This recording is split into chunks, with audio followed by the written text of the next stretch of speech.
বন্ধুরা সবাইকে স্বাগত জানিয়ে আজকে আমি ভিডিও শুরু করছি। আজ আমি বানাবো নিরামিষ বিমসের পোস্ত। দেখুন বিমসগুলোকে বেড়ে ছোটো ছোটো করে কেটে নেব।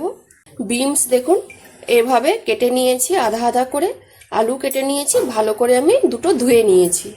এবারে মশলাটা বেটে নেব। পোস্ত আর কাঁচা লঙ্কা নিয়েছি, আর এর মধ্যে একটু চারমগজ দেব, দিয়ে ভালো করে পেস্ট করে নেব। সরষার তেল দিয়ে দেবো, তরকারিটা আমি সরষার তেলেই বানাবো। ফোড়নে দিয়ে দেবো কালো জিরে। এবার দিয়ে দেবো বিনস আর আলু। অল্প একটু আমি হলুদ দিয়ে দিব, আর দিব একটু নুন। ভালো করে লাল লাল করে একটু ভেজে নেব। সব ভাজা ভাজা হয়ে গেছে, এরকম আলু সিদ্ধ হয়ে গেছে, বিনসও সিদ্ধ হয়ে গেছে। এবারে দিয়ে দেবো মশলা বাটাটা। সব মশলার সাথে মিশিয়ে নিয়েছি। এবারে মশলা ধোয়া জল দিয়ে দেবো, আর অল্প একটু আমি নুন দিব। ভাজার সময় তো নুন দিয়েছিলাম। আর দেবো আমি 1 চামচ মতো চিনি। বিমসের পোস্তটা কিন্তু হয়ে গেছে, দেখুন সব ঘাঁটা ঘাঁটা হয়ে গেছে।